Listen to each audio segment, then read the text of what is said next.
Hey, what's going on? Jeff Ratcliffe here. Last year, the Kansas City Chiefs were one of the most explosive offenses we've seen in NFL history. If you had any piece of that offense, it was a fantasy bonanza.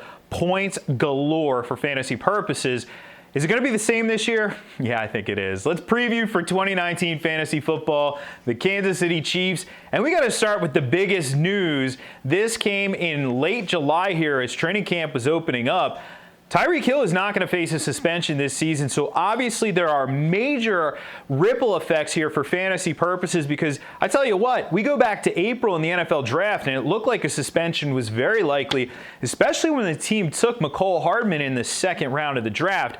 But now with that off the table, what do we do with Tyreek Hill for fantasy purposes? Draft him. He's very good. In fact, I have him right now as my number 6 fantasy wide receiver. You can expect him to go in the second round of 12-team PPR drafts. After last season, the beauty to him is, he showed the double-digit touchdown upside last year, but unlike some of these big play dynamic upside guys, that you have in the league, the Deshaun Jacksons of the world, Tyreek Hill actually saw some decent volume, almost 130 targets last year. He goes up over 80 catches, almost 90 catches last season. So rock solid numbers out of him. He's the true number one. Doesn't necessarily look like the prototype NFL number one receiver, but this guy is a freak athlete. We know it. And now with the suspension out of the mix, he is right back up in borderline elite fantasy territory. So we have to treat him that way. Of course, this is going to have a negative effect on Sammy Watkins' value.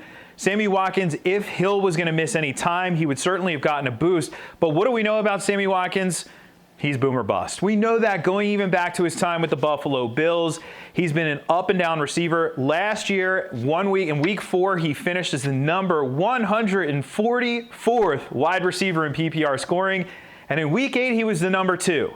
That is the biggest ceiling floor differential that I think you see in fantasy football right now. Any potential outcome could happen for Sammy Watkins in any given week. He could be the number 1. He could be dead last. Good luck guessing the weeks where he's number 1. Now, the thing about it is we have to view him ultimately season long as a wide receiver 3, but he's the type of player who gets his points in bunches, so most of his fantasy points could come in 2 or 3 or 4 games this season. Like I said, that's going to be really frustrating and really volatile for fantasy purposes, so just keep that in mind. He also has to show he's going to stay on the field as well. I mentioned McCall Hardman, a speedy young receiver who's still a little green at the position, needs to learn the position. Only had 60 catches at the college level, so we got to, view him as more of a dynasty guy, not a guy who we're looking at this year in redraft leagues, but we're going to monitor his progress in dynasty. And of course, getting to play with Patrick Mahomes over the course of his career makes his dynasty outlook look pretty good. Of course, I mentioned the man. He's coming off a 5,000-plus yard passing season, a 50-touchdown season. These are video game numbers. These are historic numbers. We expect Patrick Mahomes to regress. That is not a knock. Patrick Mahomes is spectacular. It's not a knock.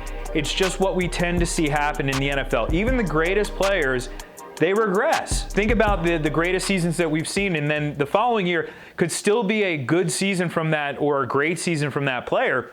But it's hard to consistently put those numbers up on the board. So think about this. Patrick Mahomes could go from 50 touchdown passes last year to, 38, 39, 40 this year. That's a pretty big drop off, right? 10, 11, 12 touchdowns, dropped off from last year.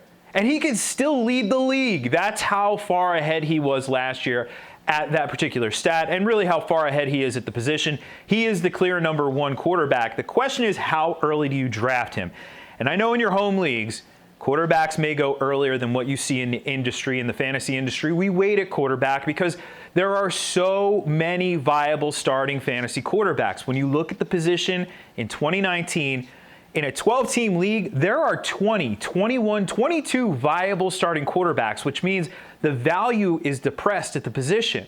So Patrick Mahomes, while he may go in the first round of your home league draft, or the second round may be more likely in a 12-team league, he probably shouldn't be going until the 4th round. Again, it's not a knock on him. It's just the relative value at the position.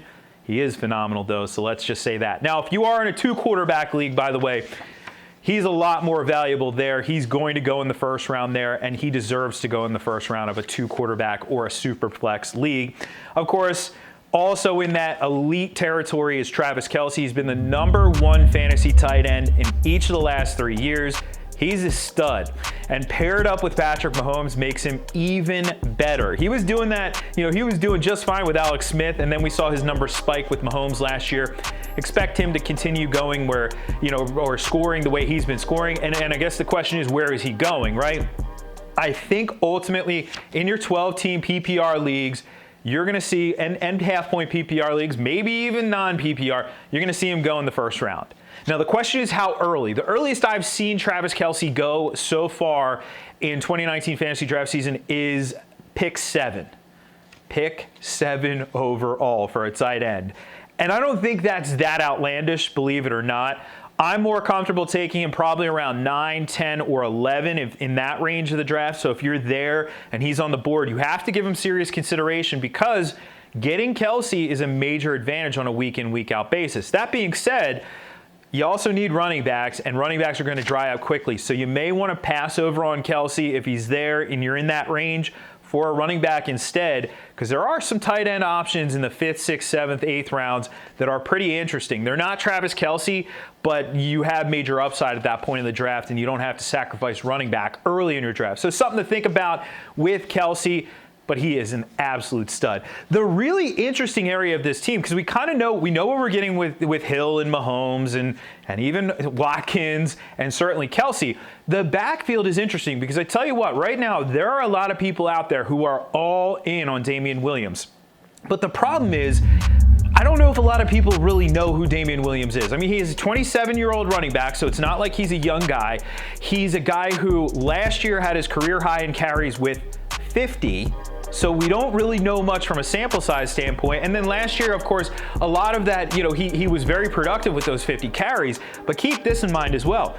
He had all 50 of those carries against sub-package defense. And what does that mean? It means he was running against defenses with an extra defensive back or 2 on the field. In those instances, the running back is going to have the advantage. So he had an advantage there. Now, he'll face a lot of sub-package defense. That's the way of the NFL today. But he is going to at least face some base defense if he is the starter in this offense here. So just keep that in mind. Also keep in mind the team signed Carlos Hyde. Now, if Carlos Hyde makes the 53-man roster as he is expected to, they're not going to keep him on the bench. He's going to get in there. He's going to get carries. He's going to get catches out of the backfield because he's capable of doing that. So that takes a little bit of work off of Williams' plate. Also keep in mind last year, Carlos Hyde had 11 goal line carries across the 2 teams he was on. Remember, he was on the Browns and the Jags last year. So he could be a goal line option for this team. That is important information. Team also drafted Darwin Thompson. Maybe he makes a little bit of an impact in the passing game.